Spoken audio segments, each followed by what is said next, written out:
Hey guys, welcome back to today's video.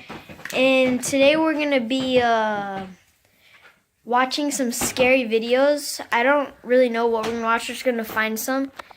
And let's see if we actually get scared. I've never seen Mary scared before.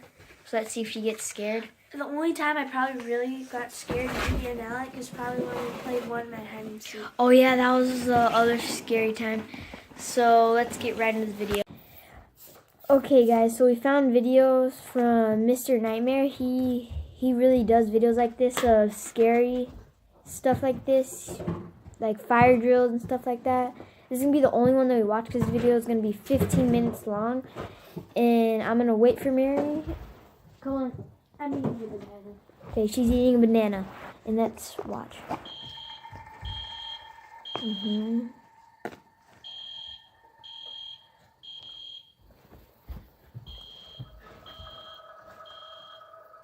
I was 14, 8th grade, last year of middle school. I had to go, so I got up from my seat in math class, took the wooden plank that was supposed to be the bathroom pass, and strolled through the hallways to the bathroom. The bathroom on the main floor had a sign on it saying out of order, use upstairs or downstairs bathroom. A random older guy walked up to me and asked with a smile on his face if I knew where the nearest bathroom was. I told him yeah, either upstairs or downstairs. He thanked me and walked to the stairs. So to avoid more potential conversation with the guy, I went down. I wondered who that guy could be. Definitely not staff. Maybe a parent. I went down to the lower level, which was literally only for bathrooms and extra locker rooms for the sport teams. I opened the door to the bathroom. The light was off, as usual for this bathroom, since it was the least used one. I went to the stall and shut the door. I covered the toilet seat with paper and sat down. Suddenly, there was a white light flash in the bathroom, and I heard the sound of the fire alarm outside of the bathroom. It was a fire drill. My heart dropped because I didn't know what to do. It was the first fire drill of the year. Would I get away with just using the bathroom while everyone else was outside? At this point, I figured I'd just do it. The flashing light got a bit annoying, as did the alarm coming from outside. Suddenly, the alarm got much louder. Then I realized it was because the door opened, and over came marching somebody right to my stall door. I saw their feet underneath the stall. I thought for sure it was a teacher coming to check the room for any students. They didn't say anything, though. I didn't know if I should say something or not. I looked at their shoes. They were just facing the door.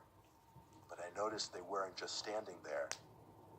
I saw through that dreaded 1-inch crack of the stall door that everybody hates. Someone's face pressed up against it. Most apparently, a man's eye opened as wide as possible. Then there was a chuckle from the other side. I was breathing heavily now, heart racing too. That's so I didn't know if I creepy. should scream or not. Then, the person got on his knees and stuck his head underneath the stall to look at me. It was that man from the hallway. When he saw it was me, he literally crawled under the door and into the stall and grabbed a hold of me, covering my mouth first thing. I remember he said things like, "Don't struggle and just relax."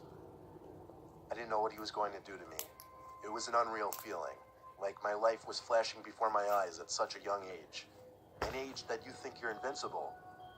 Then, the fire alarm got louder again as the door opened. It was the principal's voice. Is anybody in here? I screamed, and though muffled through the man's hand, the principal heard it and came rushing over to the stall trying to open it. He screamed to open the door. The man let go of me, opened the door in the principal's face, and ran for it. The principal was a very old man, so he didn't chase after him. The school also didn't have cameras at this point, so as far as I know, the guy got away. The principal actually hugged me and was very emotional, telling me to come with him so we could call my parents. You're not even watching. All my friends saw me almost in tears walking with my parents to their car. It was humiliating, but I was also just happy. The principal saw the man pull the fire alarm and run downstairs, so he slowly but surely made his way down there and checked the bathroom first thing. He unfortunately passed away 5 years ago. I still have great appreciation for that principal. Hmm. He was my hero in a certain way. What? We're watching this Oh scary video. my God. I still have great appreciation for that principal. Hmm. He was my hero in a certain way. What? We're watching this Oh scary video. my God. Okay, guys, we found another one. This story 2 from Mr. Nightmare again. In high school, fire drills were usually a lot of fun, depending on what class you were in and which friends you were with. One particular dark, cloudy day during third period, my friends and I, who were in the same class, heard from the grapevine that there was going to be a fire drill this period. It was a Friday close to the end of the year, and there was really no work for any of us in our later classes. So we figured during the fire drill, we'd sneak down to the sump behind the school by the woods and smoke. We waited anxiously for that ear-piercing ringing to go off, and when it did, it was music to our ears. We looked at each other and laughed, and we were the first ones out of the class and down the hall. While everyone else on this side of the school was headed to the front entrance, we were on our way to the back entrance by the woods. We walked out in the middle of the crowd to the back section of the school by the basketball and tennis courts. We were pretty strategic about our escape. We made sure there were no teachers in sight and crossed through a narrow opening between the tennis courts and a line of bushes. That led straight to the sump. A couple of kids watched us and probably thought we were a bunch of weirdos, but it didn't matter. We made it to the sump, which was literally a giant hole in the ground surrounded by bushes and trees, right at the edge of the woods. It had a nickname, but I don't remember it. All I know is it was the place that everyone came to drink, smoke, and do other drugs at night. Kids even had bonfires there before. It was a really dark day. The clouds were a darkish gray, giving the morning an almost early night kind of feeling. The breezy air hinted at a storm approaching too, which honestly just made it more fun for some reason. We waited until all the commotion up the hill quieted down, and we assumed everyone went back inside. Then we started talking and laughing. My friend went through his bag to get out that pipe and grinder. That's when I noticed something in the distance by the woods. It looked kind of like a person's face. A couple shrubs covered where the body would be. But what I saw just looked too much like a face. I looked away for a second to get my friend's attention, and then pointed in the direction of it. But when I looked back, it was gone.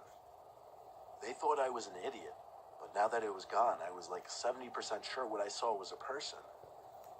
The other 30% of me wasn't sure if I was just imagining things. It was very dark after all. They didn't want to move though, so I didn't either. We smoked, and the higher I got, the more paranoid I got. I secretly never really enjoyed smoking too much for that reason. It gets me paranoid. But I went along with it just because it was what my group of friends did. Now that I was high, all that I was thinking of was that face in the woods. Did someone see us? Were we going to get in trouble? That's all I could think about. My friends wanted to walk through the woods now to an old shack that used to be used by the school for something. It was about a minute walk into the woods. I was uncomfortable with it. The air started to feel moist, and I started to feel those tiny pre-storm rain droplets. I once again warned them that we should go back because of the storm. They kind of ignored me. On the way there, I swore I could hear footsteps that weren't ours. But honestly, I was so high I didn't even know where I was hearing them from. In front of us, behind us, to the left, right, I had no idea. Then, from behind us, I was sure I heard a big stick snap in half. I stopped and turned around, saying loudly, "What the fuck was that?" My friends stopped too, but they didn't hear it apparently. There was nobody visible behind us. Once again, my friends thought I was an idiot. Apparently, I seemed like I was losing my mind because I became the blunt of all my friends' jokes after that. The big old shack finally came into view. It was bigger than I remembered, and more creepy looking. The school stopped using this old building years ago, probably because it looked like it was about to collapse. Even the path that led to the front door had grass growing through the cracks. The front door was wedged open, of course. Surely students came in there all the time. My friend Jack pushed open the door fully with force. It was so dark in there. There was little light from outside to begin with. It seemed like there was just a bunch of old, empty crates. A lot of them smashed to pieces. There was a kind of nasty smell, however. One that my friends didn't remember the last time we were in there. The sound of something squishy plopping on the ground, and then a foot hitting the wood floor made us all jump. In the corner of the room was the shadow outline of a really tall person. Oh We could no. only see him due to the little amount of light sneaking in through the window. We didn't scream or anything. We simply walked out the door the way we came in and walked quickly back in the direction of the school, aka civilization. All three of us took a look back at the window nearest to the person, and I swear to God, at that exact moment, the first flash of lightning struck, and what we saw during that flash was nothing short of horrifying. There was a guy with a seriously deformed face standing at the window, and I don't mean to talk ill of anyone with any kind of deformity, but this man almost didn't look human. Half of his face seemed to be drooping down. You couldn't even see one of his eyes. He was so close to the window too, his face was practically pressed up against it. I initiated a run and my friends followed. We got back down to the sump in less than a minute, where we collected our thoughts on what to do next, just as the rain started to finally come down. Just then, my friend Jack pointed up the hill back to the woods. There was a person standing behind a shrub, exposing only his face, just like what I saw before. This time 10 times closer, but still not close enough to describe his face. All I know is it wasn't the same person as in the shack. We ran back to the school and hid by the back entrance where it was dry. We all came to an agreement to just go home, forget about what just happened, not to tell anyone, and never go back to that shack again. And that was exactly what we did.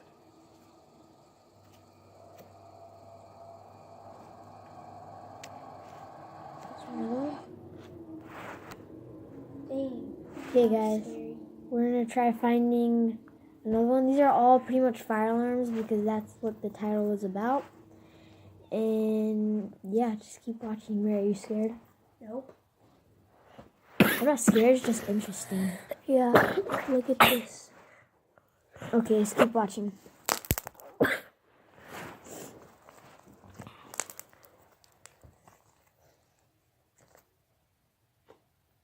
Our school had this door that led down to a half stairway to some weird dark hallway. A lot of students knew about it, but nobody really knew what was down there. The door only seemed to be open during fire drills, in which just about every door in the building is opened. My friend Kyle and I were particularly interested in finding out what was down there. I'll admit I was a pretty bad student in my first 2 years of high school, and I got into a lot of trouble. So Kyle and I planning to venture down there during a fire drill wasn't one of our dumbest ideas. We had 3 classes together out of 8, so our chances of being in the same class during a fire drill was pretty decent, and luckily it happened during study hall. So as the alarm rang, Kyle and I ran to one of the bathrooms, which already had its door wedged open with a door stopper. We hid in one of the stalls until all the commotion in the hall was gone and everyone was outside. Then, getting down those stairs was a piece of cake. There was a very dim light hanging from the ceiling. It gave off just enough light to see a doorway that led to another half flight of stairs. This went to complete darkness. We looked for a light switch, but couldn't find one. We used the screens on our phones as light to navigate the dark. We found a door that had a "Do Not Enter" sign on it. Of course, what did we do? We opened the door, struggling at that nonetheless. It felt like it was 1,000 pounds, and it scraped along the floor as if it had fallen off its hinges. When we managed to get it open, we found just a small, square room, maybe 100 square feet. The room wasn't silent, though. There was a little clicking sound, kind of like a metallic dinging. It was coming from a vent in the corner. We had to see what it could be. Maybe an animal or something. Why is it pausing? But as we went closer, We started to hear grunting and groaning. I pressed the screen of my phone up to the vents and got on my knees. Now I could hear breathing. That's scary. I pressed my ear I up would against the not vents even and be immediately felt something grab at onto my all. ear. What are they Wait, doing? something I grabbed screamed in him. a panic, and Kyle quickly came and pulled the handle off my ear. I jumped away from the A vent hand first of grabbed all, his ear. and saw a hand reaching through it. Kyle and I ran out of there, shutting the do not enter door behind us, and Wait, running who's back Kyle? upstairs to the His bathroom. friend. The next day, Kyle and I went to talk to the janitor, Tom. He was one of the janitors who didn't really give a crap about his job. He didn't even seem angry about us going down there. He just asked what we were doing. We explained what happened and asked if there was somebody working in the vents. He said nobody had been in that room for years, nor was there any way into that vent down there. Kyle and I looked at each other, and I knew his heart sank just like mine did, as we both stood there wondering, who was in that vent down there that day? Dang. Okay, that's going to be the end of the video, guys. Hope you guys enjoyed. It did take us a while to do this. Make sure to leave a like on this video, Subscribe. subscribe, turn on the post notifications down below. And if that subscribe button is still red, that means you haven't pushed it. So you probably should, so you get notified every time we post upload. a video. So we'll see you in our next video. Bye. Bye.